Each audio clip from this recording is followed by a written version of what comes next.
We've had a lot to say about Congresswoman Maxine Waters on this show, but somehow she keeps giving us excuses to say even more. In 2002, Waters attended a Nation of Islam convention. What happened there? Not much, really, except this.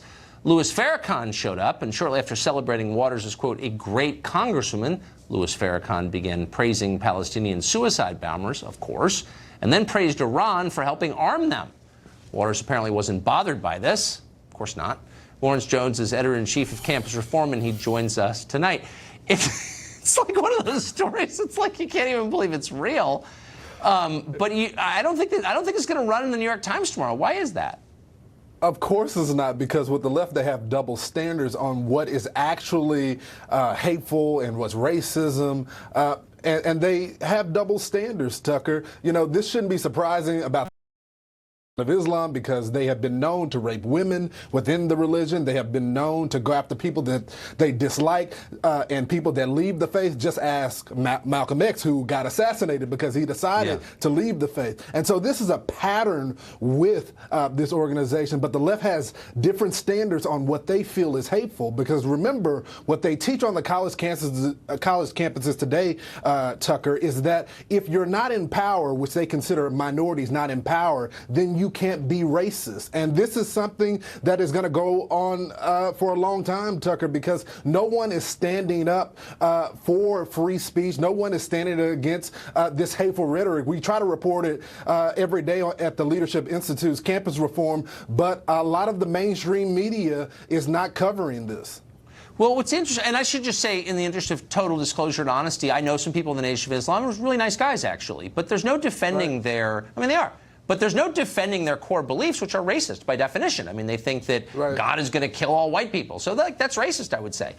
Isn't it a little patronizing for the press to give Maxine Waters a pass on associating with someone like this as if it doesn't matter? They have such low expectations for her, I guess, that they don't even call her on it? I mean, that's patronizing, I think.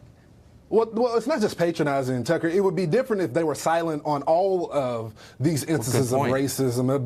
But you know, when it comes to Donald Trump, he doesn't even have to say anything that's actually racist. But in their mind, they can form something that is racist, and you're told that he's vile, and if you support him, then you're a hateful person. But now you have a clear evidence of racism, and they're completely silent on that. And so it's just a bunch of hypocrisy with the press, and I think that's why their approval rating is so low right now with the American people, because they really don't trust the press. Yeah, it's higher than it deserves to be. It's like how Ted Kennedy could kill a woman and still be considered a great feminist. So, picture of Obama with Farrakhan, which was hidden from public view. This was 2005, so it was right before his Senate run, and it was considered too inflammatory for the rest of us to see, and so the press hid it from us.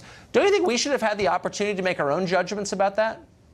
Yeah, we should have had the opportunity, but the thing is, Tucker, is that the media around in Chicago knew about this. I mean, the Nation of Islam headquarters is in Chicago. They were known to hang out with these elected officials. The question is, not only did they shield this photo, but why did the press refuse to report on this when the local press, as well as the national press, anybody that worked in Chicago knew that they hung out together, but they refused to tell the American people?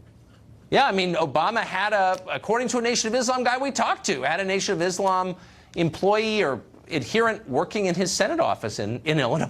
It's like a cover-up. Right, Lawrence, it was well known. Exactly.